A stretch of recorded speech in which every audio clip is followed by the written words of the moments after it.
আসসালামাইকুম বন্ধুরা, আজকে আপনাদের জন্য নিয়ে এসেছি পাস্তা রেসিপি। আজকে আমি আপনাদেরকে দেখাবো কিভাবে সুস্বাদু পাস্তা রান্না করতে হয়। আমি বাজার থেকে মিনি প্যাকেটের 1 প্যাকেট পাস্তা কিনে নিয়ে আসছি এবং প্রতিটা পাস্তার প্যাকেটে কিন্তু আপনার লেখা থাকে এটাকে আপনি কত মিনিট ধরে ফোটাবেন। আমি আমার একটি ফ্রাই প্যানে পর্যাপ্ত পরিমাণে পানি নিয়ে নিচ্ছি। এটাকে আমি ঢাকনা দিয়েছি এত দ্রুত এটা গরম হয়। এখানে আমি কিছু আলু ইউজ করতেছি। প্রথমে আমি আলু দিয়ে দিচ্ছি। আলুগুলোকে এভাবে ছোট ছোট করে কেটে নেবেন 4 কোনা করে। এবার আমি পাস্তা দিয়ে দিচ্ছি। আমার এই কোম্পানির পাস্তাটা এখানে লেখা আছে 7 থেকে 8 মিনিট এটাকে সিদ্ধ করতে হবে। আমি দিয়ে দিচ্ছি লবণ। এবার দিয়ে দিচ্ছি মটরশুঁটি।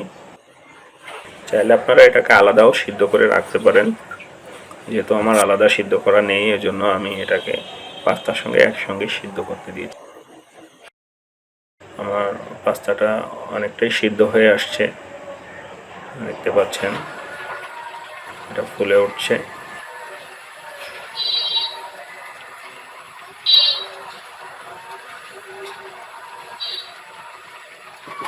পাস্তাটা সিদ্ধ হয়ে গেলে এটাকে উঠিয়ে নিতে হবে।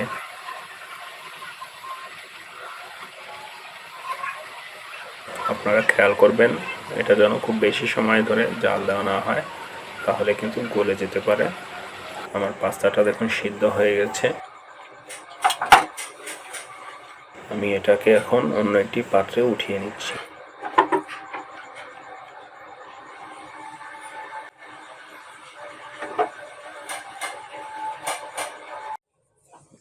আমি ফ্রাই প্যানে এবার দিয়ে দিচ্ছি অল্প পরিমাণ তেল এবং এখানে আমি একটা ডিম ভেজে নিব। 2টা ডিম দিলাম। ডিমে সামান্য পরিমাণ লবণ দিয়ে নিলাম।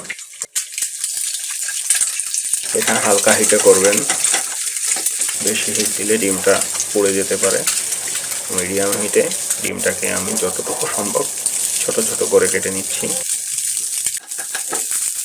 এই ক্ষেত্রে কিন্তু আপনি অল্প তেল ইউজ করবেন। তেল যদি বেশি দেন তাহলে ডিমটাকে এভাবে গুঁড়া গুঁড়া করা যাবে না। এবার আমি আবার ওই একই পাত্রে তেল দিয়ে দিচ্ছি। এবার আমি দিয়ে দিচ্ছি টমেটো, দিয়ে দিচ্ছি আদা বাটা, দিয়েছি রসুন ও জিরা বাটা।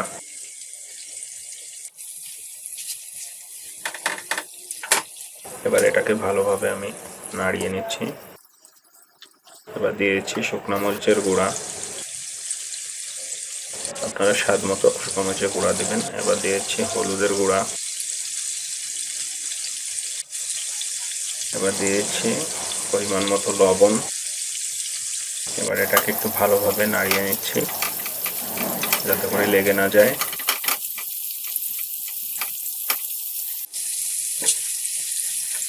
আমার মশলাটা তৈরি হচ্ছে, দেখতে পাচ্ছেন মশলাটা অনেকটা হয়ে এসছে। এবার আমি এখানে দিয়েছি টমেটোর সস। এবার এটাকে নাড়িয়ে নিচ্ছি। সসটা দেওয়ার পরে ভালোভাবে নাড়িয়ে নেবেন। এবার দিয়ে দিচ্ছি পেঁয়াজ কাটা। পেঁয়াজগুলোকে আমি গোল গোল করে কেটেছি। এবার দিয়ে দিচ্ছি আমি কাঁচামরিচ। এটাকে একটু সাইড করে কাটবেন এভাবে, যাতে করে দেখতে সুন্দর লাগে, খেতেও লাগে। আমি আরও একটু পেঁয়াজ দিয়ে দিচ্ছি। পেঁয়াজটাকে গোল গোল করে রাখার উদ্দেশ্য পাস্তার ভিতরে পেঁয়াজটা যেন আপনার কাটা চামচে যেন খুব সুন্দরভাবে উঠে আসে, এই জন্য এটাকে এভাবে দিয়েছি। এবার আমি কিছুটা পানি দিয়ে দিচ্ছি যাতে এটা খুব ভালোভাবে সিদ্ধ হতে পারে। এটাকে আমি একটু নাড়িয়ে নিলাম। এবার আমি এটাকে ঢেকে দিচ্ছি।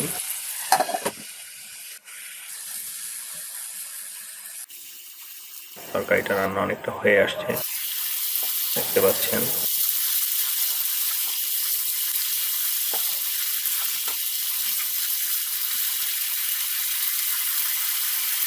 আবার একটু ঢেকে দিলাম।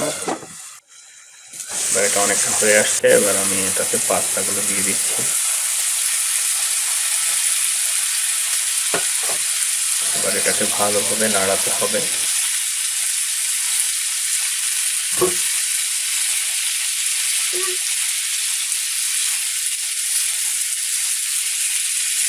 পাস্তাগুলোকে সুন্দরভাবে নাড়িয়ে দেবেন। এবার আমি দিয়েছি আমার ডিমটা, যে ডিমটা আমি ভেজে রেখেছিলাম কুচি কুচি করে। আমার রান্নাটা অনেকটাই হয়ে এসছে। এবার আমি দিয়ে দিচ্ছি পাস্তার সঙ্গে যে টেস্টিং সল্টটা ছিল সেটাকে আমি এবার সব জায়গায় ছড়িয়ে দিচ্ছি।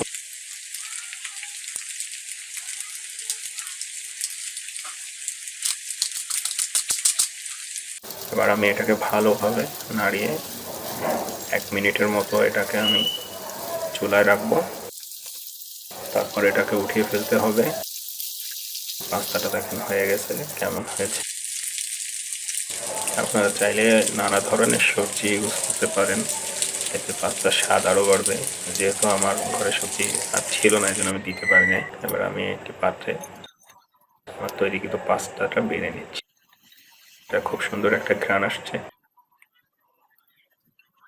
আপনারা চাইলে সহজে আপনাদের বাসায় এভাবে পাস্তা তৈরি করতে পারেন। ভিডিওটি দেখার জন্য আপনাদেরকে অন্তর থেকে ধন্যবাদ জানাচ্ছি এবং সবাইকে আমন্ত্রণ জানাচ্ছি আপনারা নিজেরা চেষ্টা করুন।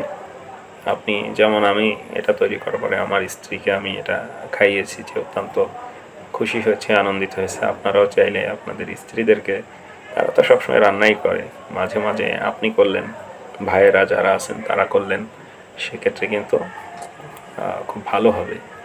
সবাইকে অসংখ্য ধন্যবাদ।